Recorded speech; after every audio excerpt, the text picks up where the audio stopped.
Hello. फिर से एक बार सिंगल अम्बिलिकल आर्टरी के बारे में मैं यहाँ पे बात करना चाहूँगी। बात ये नहीं है कि किसी पेशेंट को सिंगल अम्बिलिकल आर्टरी डायग्नोज हुआ, उसके बाद में हमने ट्रीट किया, उसके बाद में रिजल्ट अच्छा आया।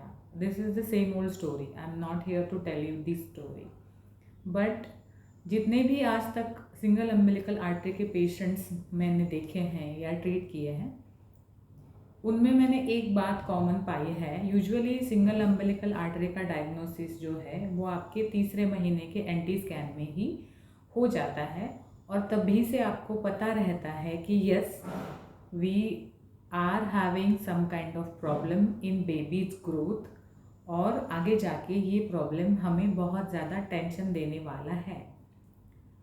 मेरा कहना ये है कि अगर आपको तीसरे महीने से पता है कि हाँ मुझे कुछ प्रॉब्लम है, तो आप 7वें या 8वें महीने तक वेट क्यों करते हो?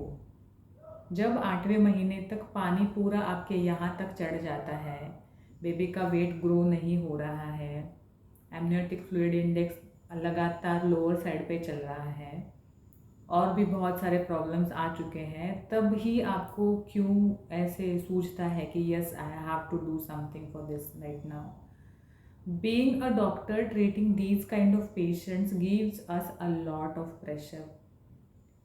ऐसा नहीं है कि उस प्रेशर में हम काम नहीं कर सकते, बट बात ये चल रही है कि अगर आप थोड़ा जल्दी रीच आउट करोगे, लाइक चौथे महीने में रीच आउट करोगे, तो आपका प्रेगनेंसी भी, दो it is with the single umbilical artery, उतना ही स्मूथ जा सकता है जिसका pregnancy all the ways healthy है और वो भी हेल्दी जा रहा है। मतलब आपको throughout the ANC care कभी भी ऐसे नहीं लगेगा कि yes, I have to go through some kind of tension, या फिर 8वें महीने में जो हसल बसल होता है जो हमने देखा है सिंगल अम्बिलिकल आर्टरी के केसेस में, वो नहीं होगा। तो या I appeal to you, all of you, कि जब भी आपको डायग्नोस हो कि हाँ सिंगल अम्बिलिकल आर्टरी आया है, तभी समझ ले कि ये रेड अलार्म है और हमें इसके लिए काम करना ही पड़ेगा,